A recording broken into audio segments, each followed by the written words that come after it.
Câu nói của Kim Dung phần nào thể hiện quan điểm rằng Trương Tam Phong là người mạnh nhất trong các nhân vật của ông.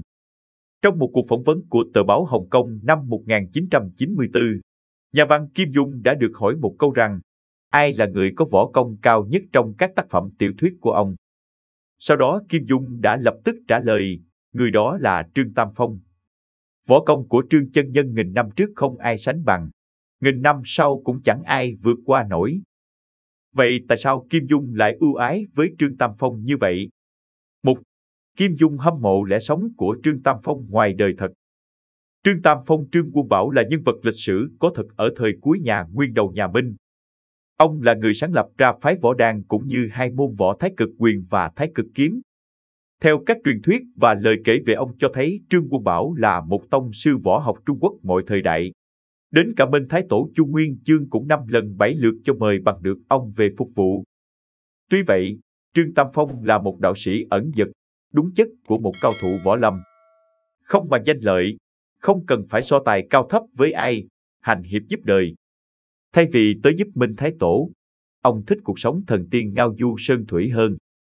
Bởi vì thích lẽ sống của Trương Tam Phong nên trong các bộ truyện của mình, Kim Dung đã cho Trương chân nhân đạt cảnh giới cao nhất của võ học và sống tới tận 200 tuổi. Trong tiểu thuyết Kim Dung, Trương Tam Phong xuất hiện từ cuối bộ Thần Điêu Đại Hiệp. Lúc đó ông được biết đến với cái tên Trương Quân Bảo, đồ đệ của Giác Viễn Đại sư chùa Thiếu Lâm. Tuy nhiên, phải đến bộ Ỷ Thiên Đồ Long Ký, nhân vật này mới để lại dấu ấn đối với độc giả. Là nhân vật nổi tiếng giới võ học, cuộc đời và sự nghiệp của Trương Tam Phong được xây dựng bằng ảnh với sự tham gia diễn xuất của rất nhiều tên tuổi lớn trong làng giải trí Hoa ngữ. Tuy cùng điểm chung ở tài năng võ học thiên bẩm nhưng hình ảnh vị nhất đại tôn sư qua thể hiện của các diễn viên lại toát lên khí chất, phong thái hoàn toàn khác biệt. Xuất hiện trong Tân Ỷ Thiên Đồ Long Ký phiên bản năm 2009, Trương Tam Phong lúc này đã là nhân vật tiếng tăm lừng lẫy, bậc tiền bối mà cả võ lâm phải kính trọng. Tất cả những tố chất đó đều được nam diễn viên gạo cội màn ảnh Hoa ngữ Vu Thừa Huệ thể hiện khá thành công và chiếm được nhiều cảm tình khán giả. Tuy nhiên, ông đã qua đời vào năm 2015 để lại nhiều tiếc nuối cho khán giả hâm mộ truyện kiếm hiệp Kim Dung. Năm 2019, Ỷ Thiên Đồ Long Ký phiên bản mới nhận được nhiều ý kiến trái chiều của khán giả. Ngoài dàn diễn viên chính, thì Vương Đức Thuận nhận được nhiều sự quan tâm khi đóng Trương Tam Phong kinh điển. Tạo hình của diễn viên 83 tuổi được đánh giá rất phù hợp cho vai diễn này bởi không cần hóa trang. Khí chất của ông đúng với nguyên tác trong truyện kiếm hiệp Kim Dung. Nam diễn viên từng chia sẻ, dù tuổi cao nhưng ông vẫn tự đu dây cáp và thực hiện mọi cảnh đánh đấm trong tác phẩm mà không cần người đóng thế. Mỗi ngày, ông đều bận rộn với việc đóng phim, tham gia sự kiện, diễn thuyết, quay quảng cáo. Năm 2022, bản điện ảnh Ỷ Thiên Đồ Long Ký 2022 do Vương Tinh làm đạo diễn, được hoàn thành trong 3 năm với kinh phí lên tới 28,6 triệu đô la Mỹ. Nhà sản xuất kỳ vọng phim có thể đạt doanh thu phòng vé hơn 300 triệu đô la Mỹ khi công chiếu. Trong đó, nhân vật Trương Tam Phong do ngôi sao võ thuật Chân Tử đang đảm nhận. Phiên bản này tuy chỉ xuất hiện với vai trò khách mời, nhưng vẫn gây ấn tượng với khán giả nhờ loạt cảnh hành động. Hay, tư chất võ học của ông khó có ai sánh bằng. Trương Tam Phong xuất hiện lần đầu trong bộ truyện Thần Điêu Hiệp Lữ khi mới 14 tuổi.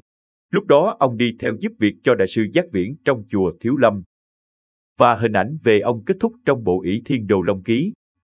Ông có cơ duyên được Giác Viễn đại sư truyền cho 5 đến 6 thành của Cửu Dương thần công, giúp nội lực ngày càng tăng.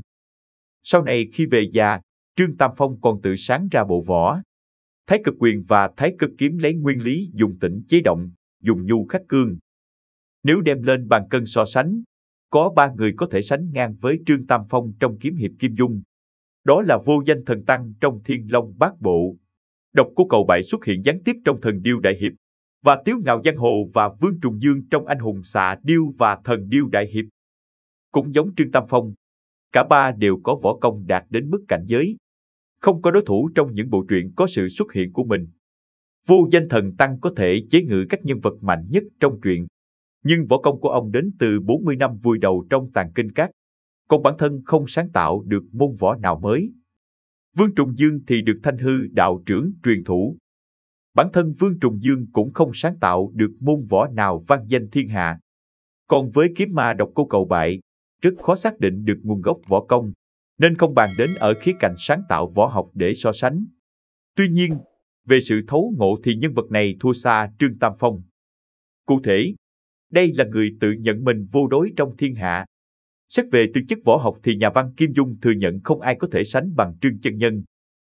Cố nhà văn nói rằng, Trương Tam Phong tinh thông võ công thiên hạ, luyện được cả nhu cương, âm dương, sáng tạo ra môn võ Thái Cực Quyền và Thái Cực Kiếm lấy nhu chế cương, hiểu đạo lý trời đất. Trương Tam Phong thực sự không coi võ học là thứ để ganh đua và tranh giành thiên hạ đệ nhất. Ông còn sáng tạo ra những môn võ công lấy nhu thắng cương. Đó cũng chính là cảnh giới cao nhất trong võ thuật mà Kim Dung muốn gửi gắm. Video của chúng tôi đến đây là kết thúc. Cảm ơn tất cả các bạn đã quan tâm tới xe hay V88 và theo dõi video của chúng tôi. Đừng quên like, share và đăng ký kênh nhé. Đặc biệt đừng quên bật chuông để theo dõi những video nhanh nhất. Một lần nữa xin cảm ơn tất cả các bạn.